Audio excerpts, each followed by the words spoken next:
16th April, local prison, Cell 13. 13, coole Zahl.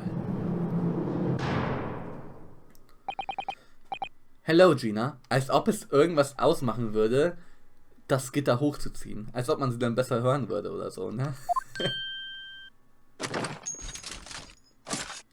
Als ob sie die Pistole da noch drin hat in der Zelle. Oh, you still have the grenade launcher Hurley and I made. I wish you wouldn't point it at me all the time though. What are you here for? Ginny. I have a feeling it's because of us that you've ended up in trouble. So you are thinking that we might be able to help you. Well, you can't. Sorry? You get lost. Don't be like that, Ginny. I know you didn't do it. You'd never shoot someone. I just know you wouldn't. You think you know me? Pull the other one. Oh. You ain't got the first idea about the likes of me. I'm a thief. I pinch people's purses when they're walking down the street. That's how I get by. And if I saw me chance, I'd sneak into a pawn shop any day of the week. Just to see what I could lay me hands on. Get it? That's the kind of person I am. But Ginny, I'll be in court tomorrow, they said. Some cove came by before and said he'd be a lawyer for me or the like. Said it was my right or something. But I told them to get stuffed. I don't need no lawyer. I don't need no one. She couldn't be staring at me any more obviously if she tried. Why are you being like this, Ginny?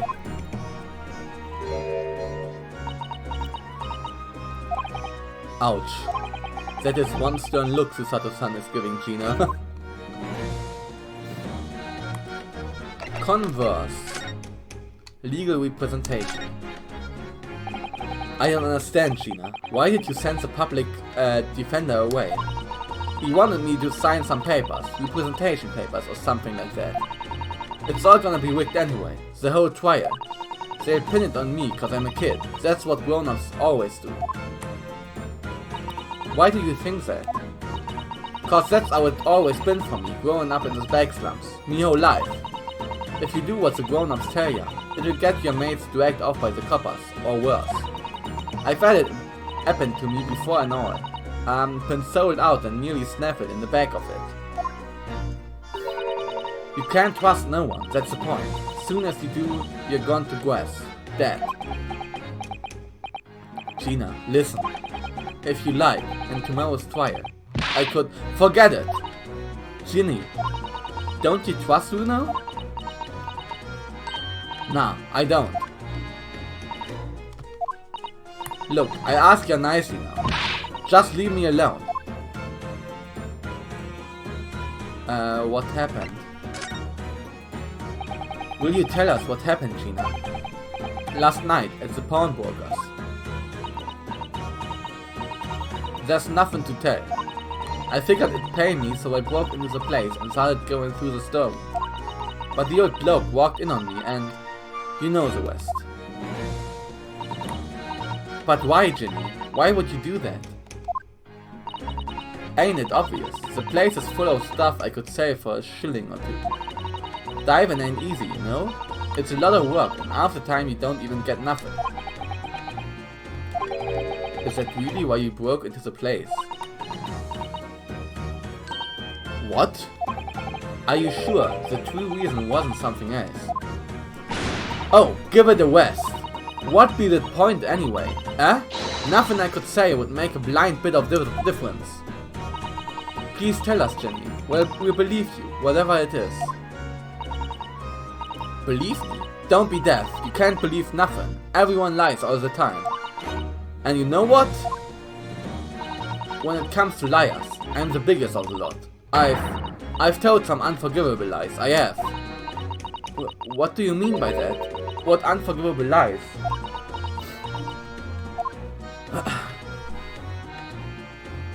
Unforgivable lies. What did you mean before, Gina, when you said you were the biggest liar of the lot? Why don't you tell us what these unforgivable lies you've told are? Maybe we can help. sorry. We are out of time. They are gonna wanna question me now. Ginny, please. Oh, yeah. I wanted to give you this. Something to remember me by. Bild von einer Katze? A photographic print of a really adorable cat. I found it in one of the pockets of this coat. Ain't no point me having it. I wonder what a little photograph like that was doing in the pocket of that overcoat. Vielleicht die Katze von Mr. McGilded? Anyway, don't bother coming again. Bye! Oh, Ginny. The white cat photograph has been entered into the court record. The photograph depicting a sweet little white cat, obtained from Gina while interviewing her in her prison cell. Okay.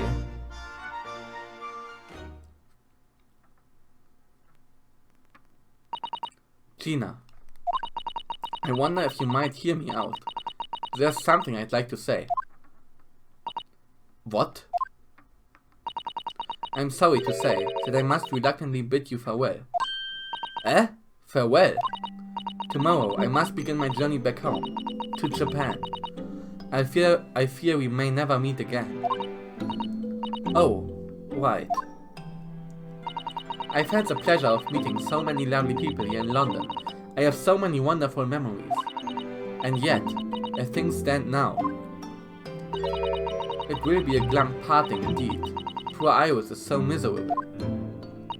Susie. Well, that ain't my business. Both Iris and Mr. Naruhodo believe you to be innocent, Gina. They've put their faith in you. But somehow, you can't find it in your heart to put your faith in them. Yeah, that's right, I can't. What of it? It grieves me greatly to have to say goodbye to my friends when they are so clearly unhappy.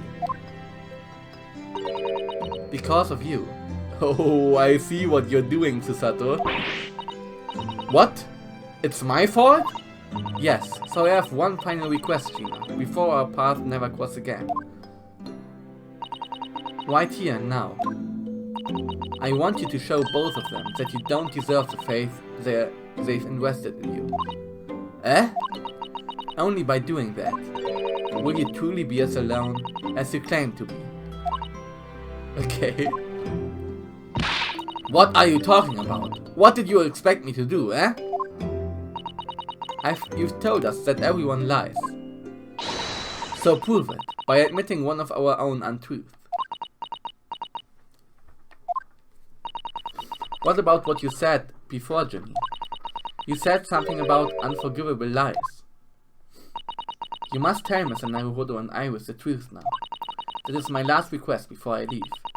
My last request as a judicial assistant. No, I can't. Whatever these lies are, they are obviously weighing very heavily on Gina's mind. Gina, I could be wrong, but is it something to do with what happened 2 months ago? Something about that trial? Unforgivable lies. Oh, okay. The one in which Magnus McGilded was acquitted. Ah! The case of that mysterious murder that took place inside the omnibus. You were called as a witness by the prosecution. Is that what this is about? Yeah, you're right. Oh, okay. Because in that trial, I lied. I lied like you wouldn't believe. Damn. Wahrscheinlich über die Beweisfälschung, ne? Will you tell us about it now?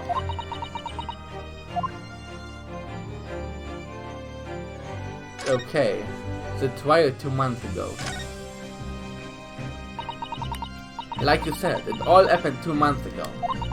The coppers got hold of me and shoved me into the witness stand. And based on your testimony, Mr. McGilded was declared innocent. Yeah, well, the thing is, I lied about a whole bunch of stuff. I knew it. What sort of thing did you lie about? I was hiding under the seat that night. That was the truth. Okay. It was pitch black in that little cubbyhole. I couldn't see a thing. And then I heard that loud thud, like someone falling on the floor. And that's when Mr. McGildet discovered you. Yeah. He pulled me out from under the seat and sat me next to the dead man. There weren't much light to see by, but when I looked at my hands, I had the cove's blood all over them. I was so scared, I couldn't even speak. You had this blood on your hands. In other words, it was Gina that the witnesses on the roof deck saw through the skylight. Then, Mr. McGildet started asking me questions, I suppose. Who you were, and why you were hiding under the seat. Yeah, he did. Only, that's not all. Okay, what do you mean? I mean, he threatened me. Threatened you how? He made me swear. About what I'd seen and what I'd heard. And about what he was going to do after the cove was found dead. He made me swear I wouldn't tell no one about any of it. If I did that, he said he'd let me Scarpa before the coppers showed up. Scarpa? Was ist Scarpa eigentlich? Was macht er?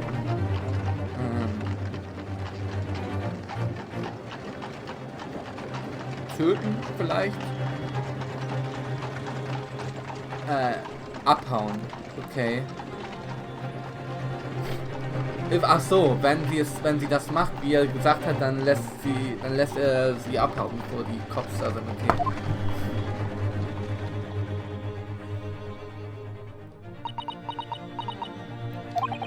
Gina, you must tell me what he swore to you to secrecy about. What you saw, what you heard, everything.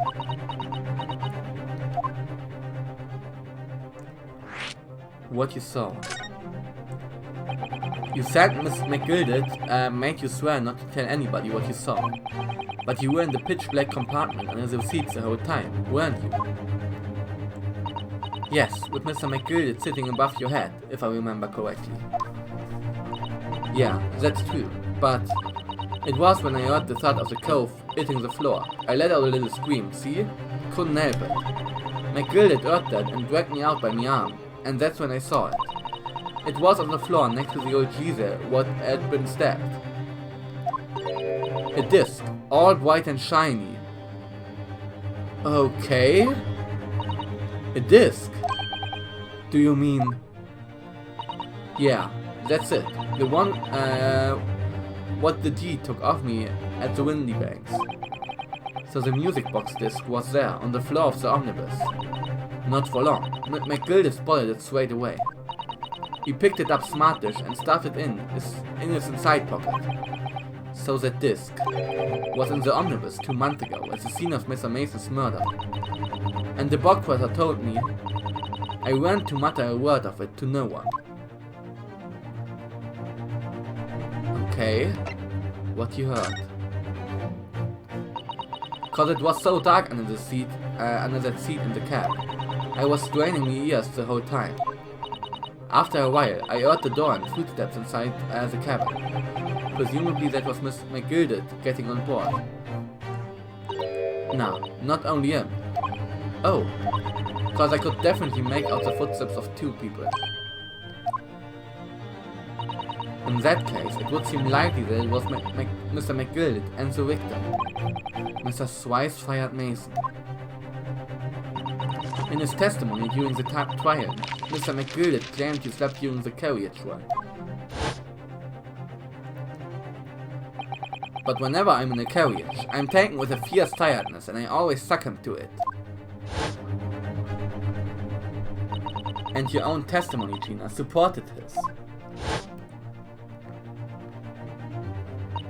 All I could hear was the Irishman snowing.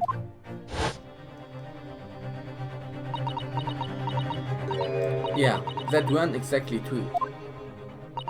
Neither of them was asleep. I could hear him talking the whole time in low voices. What? What were they talking about? Sorry, I don't know. The sound of the horses and the wheels was too loud. But that still tells us something. Mr. McGildet and the victim knew each other. So McGildet was lying, as I suspected. Damn, jetzt kommt die Wahrheit ans Licht. After the event. I knew it weren't gonna take long before someone raised the alarm that the bloke had been killed. Yes, you were quite right. The other passengers on the roof deck noticed very quickly. So when the cab came to a stop, McGildet told me to hide back under the seat again. I climbed in and waited. The two cows from up top ran off to get the coppers. Yes, Mr. Fairplay and Mr. First. Right, and after they'd gone, McGildet asked the driver to do him a favor. A favor? Now then, fella, what I need you to do is to take this coat of mine and deposit it with a nearby pawnbroker. And for your troubles, let's see now. I'll give you 10 guineas. Okay. A nearby pawnbroker? You mean on Baker Street? Yep, you got it. It was Windybanks. Security snapped up the money and ran off to pop this coat as fast as he could. So then there was no one left in the carriage. McGildet opened the box under the seat and let me get out of there, but not without conditions. I see. McGildet's conditions. What were McGildet's conditions then? For letting you go free, I mean. Not telling a soul, not for anything, about what I saw and what I heard. And there was something else as well. There's more. Yeah, this is the most important thing, he said. I'm after sending the coachman on a little errand for me, with some small change in his hand. Now then, did you hear what I asked of him? Did you see anything at all? You asked him to go pop your weasel, right? Aye, the fiend's taken me over coat to deposit with a pawnbroker's yearbouts. And I want you, Les, to take the redemption ticket for it. Do you understand? What? You want me to have a ticket? That's right, and I'll come fetch it from you later. Sometime within the next 2 months. You have to hang on to it until then. Is that clear? And whatever you do, don't lose it. Alright then. And in case I might happen to be late at all, you had to go to the pawn shop, Windybanks, so it is, and you had to extend the loan before the 2 months is up. Okay. If you forget, the article will be forfeited and any old fiend could come along and buy it. But I ain't got that kind of breath. Here's £5, that should be enough. Do we understand each other, Les? Don't try anything funny now, if you go against me. Yeah, I get it. Good, and one more thing. In a few days from now, you'll be visited by the police, I have no doubt. The coppers? Aye, they'll come asking you to take the stand in court, to testify as a witness. So let's just have a wee chat about that, shall we? What is it that you might say, and what it is that you won't? Damn.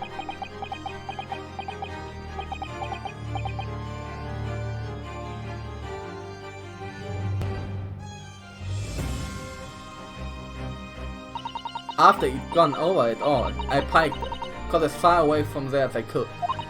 He did the pawnbroker's ticket in some bushes near the scene. I went to fetch it the next day once it got dark. So McGildet planned it, and cursed Gina into giving false testimony.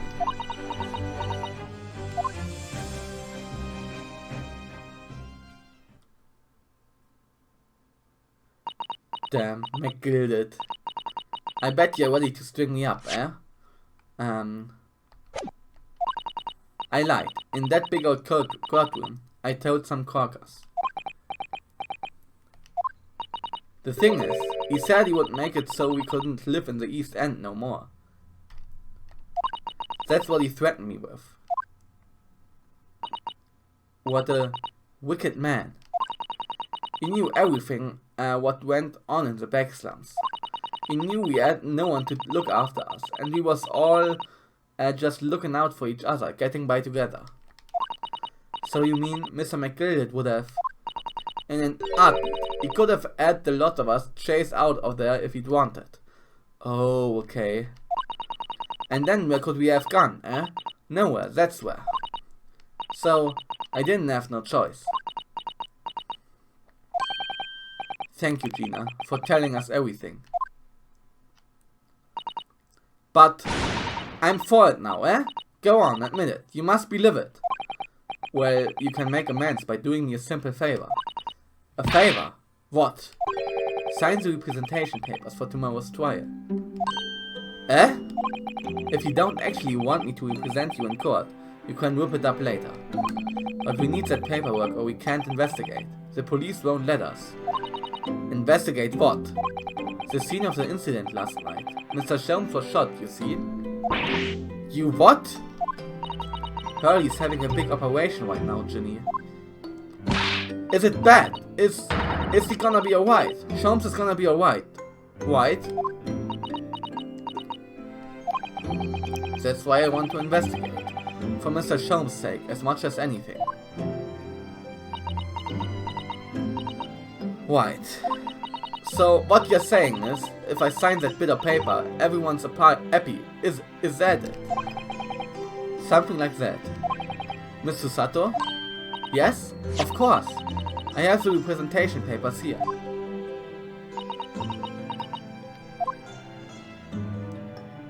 Okay, bitte, please, please, please. I don't need no one to stick up for me, though no lawyer or nothing.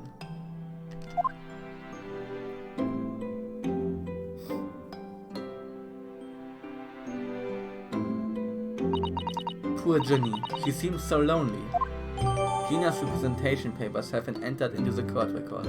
The paperwork signed by Gina to put me in charge of her defense, showing this to Scotland Yard detectives gains us access to the crime scene. Well, at least this should mean we can investigate the scene at Windybanks now. Yes, and perhaps we can come back to visit Ginny when we are done there. I feel like we finally cracked Gina. She's opened up to us at last. And now I have her representation papers. No one else knows just what a responsibility that is. Anyway, for now it means Inspector Gregson can't stop us investigating at Windybanks. Although, something tells me he's not going to be happy about it. To be continued. Eyes up! Eyes up! Okay. Dann, ja, spielen wir doch gleich mal weiter. Yeah. Safe. Ja. Let's go.